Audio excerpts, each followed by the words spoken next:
Oh my god, I'm back! And I didn't even notice! Oh god, guys! After a 7-month, no, not even 7 months, well, since August, since my top 5 summer film guest spot, I'm back. Yeah! From the dead. Well, not from the dead, but I've been working mostly at my brand new full-time job, so I've been doing that mostly, but while I was there, I did see some movies. I guess we're doing worse first, so I'm not doing honorable mentions, but what I will do is I'll tell you what's not gonna be on the list, so to speak. I'll just say a couple off the top of my head. Kingsman's not gonna be on the list.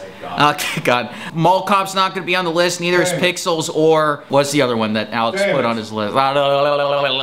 I'm trying to think. Shut up. Oh, Fantastic Four. Those are not gonna be on the list because I didn't see them, because I wanted to spend my money wisely, and I didn't want to see bad movies this year. So these movies that I picked, they're actually movies that I thought were gonna be great, but they ended up disappointing me. So they're not necessarily movies that I'm gonna be like, oh my god, I'm gonna be ranting so much for like 5 minutes on each movie that I have to rent it. No, it's not like that. I'm just gonna try to rationally and calmly explain why these movies I didn't think were really good. So let's get fucking started. Get it!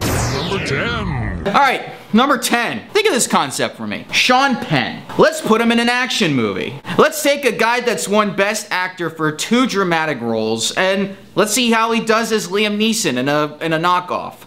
My number 10 is The Gunman. Oh shit. One thing I will say is Sean Penn's not an action star. I don't think he ever will be, because the man is not Liam Neeson in terms of action star quality. So I didn't really think it was that good to begin with. Action-wise, it was boring. Character-wise and story and, you know, dialogue-wise, it just really wasn't anything that I thought was good at all. So, I mean, it's on Netflix right now. So if any of you want to catch a glimpse of it, fuck. I just didn't think it was really that great.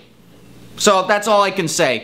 Number 9. Number 9. Alright, so I talked about this on my summer list a couple of months back. It's Aloha. Cameron Crowe, as we all know, has made Almost Famous and Jerry Maguire. Those are like his 2 best movies. That's his claim to fame. And for the past 15 years, he hasn't made any movies that have been really catching anybody's eye. But it did catch some people's eyes this year when this movie came out and Emma Stone was cast as a female that's quarter Asian and quarter Hawaiian. You have a white girl trying to play an Asian Hawaiian character, and that got people pissed on the internet. That's one of the reasons why it's on the list, by the way, because Cameron Crowe had to publicly apologize to everybody afterwards, saying I made a huge mistake and I hope to make some differences in the future. But I mean, other than that, I mean, you have an all-star cast of people. You got Bradley Cooper, you got Rachel McAdams, you got Emma Stone, Bill Murray, Alec Baldwin. I mean, you would think those talent combined with Cameron Crowe that would actually be worth something. But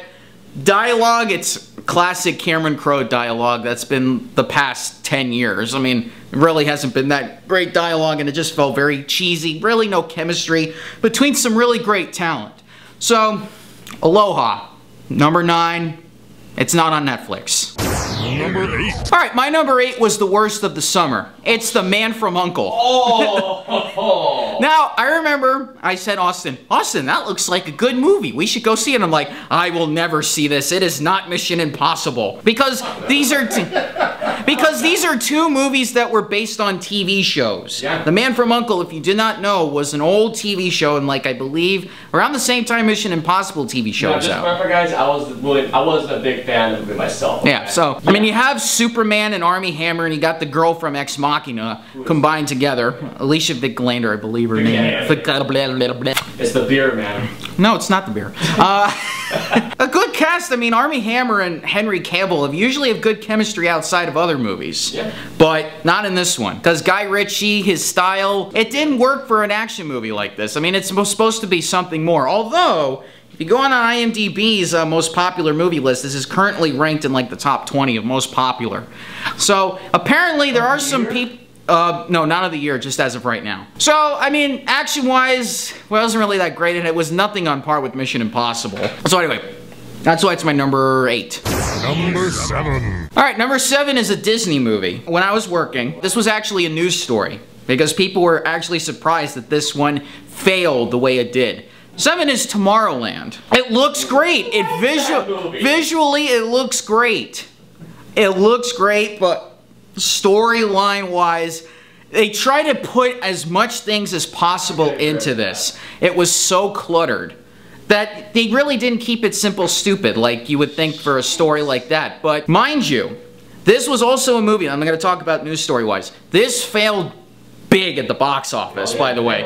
I mean, for a big budget, it bombed miserably. And it led to the whole debate of, are original movies even that popular anymore? I mean, what can I say? Tomorrowland wasn't that good, and I'm not gonna say anything more about it. It is my number 7. Number 6. I like Ron Howard. I loved A Beautiful Mind. That's one of my favorite movies ever. Not this one. It's In the Heart of the Sea. It kind of misled me afterwards because the trailer I thought the whole trailer was them gonna be fighting the giant whale. It felt more like Castaway except more cannibalism. There are some people that did enjoy it, just not me.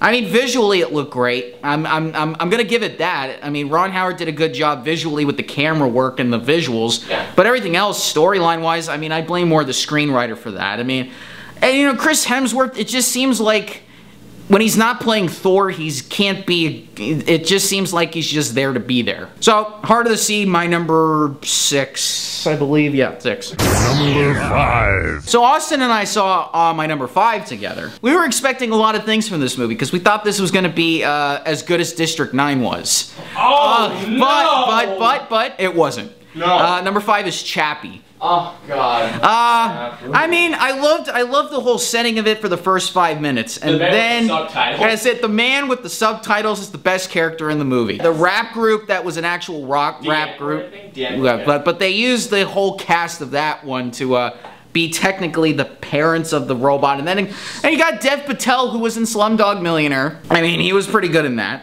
You have Hugh Jackman, who I will say should never play villains. Hugh Jackman is not the villain type.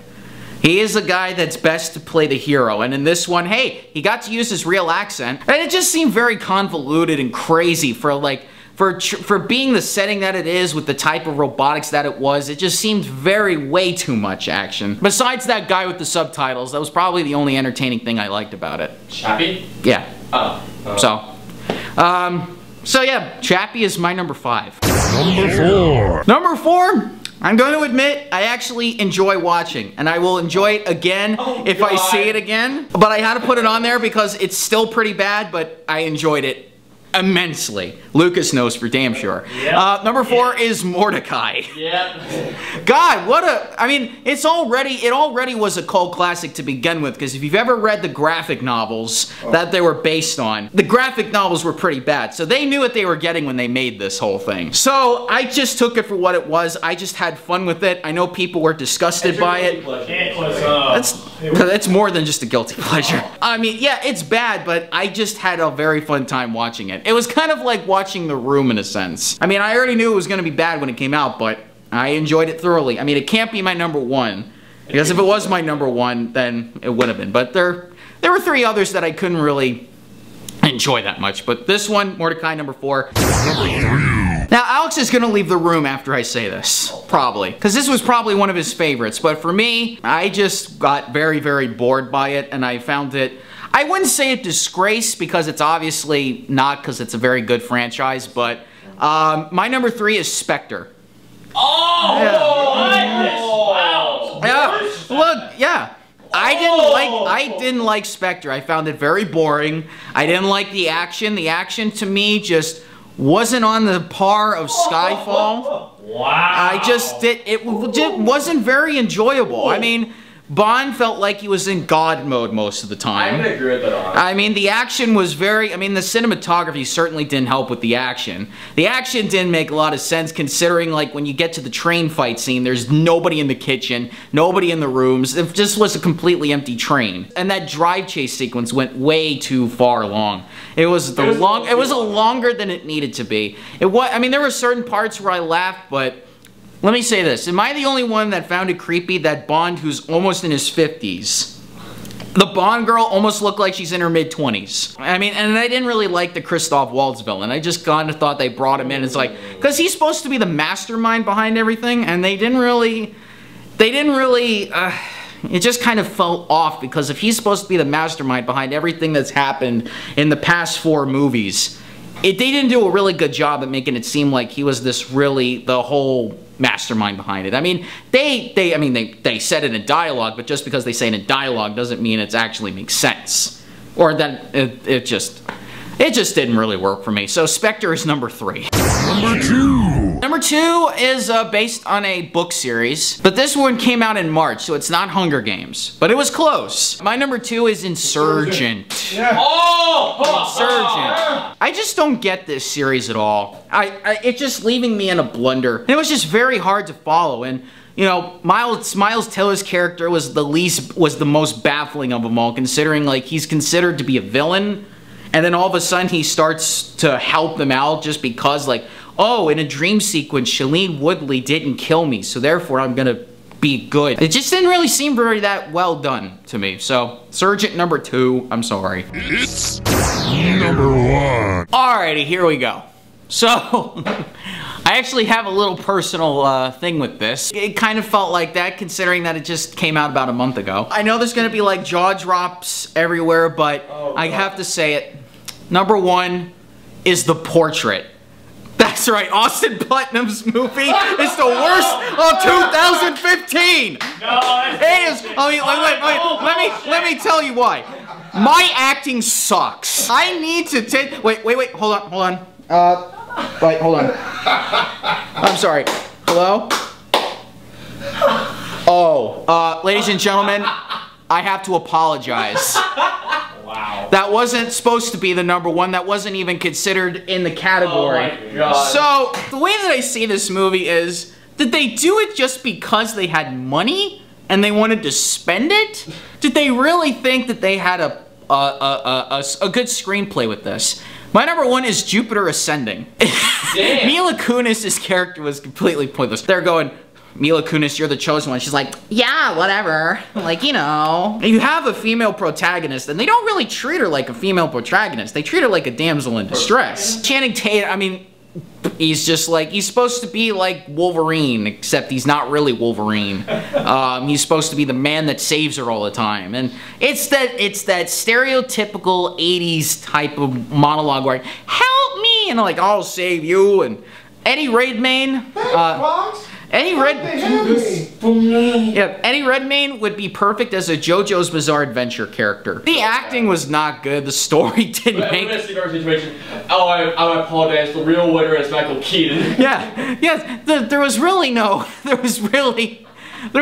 story. The characters they didn't even exist. Dino Minions. Yeah. Jupiter Ascending was pretty bad, and I remember like, guys, we have to see Jupiter Ascending because we live in Jupiter. And we're ascending.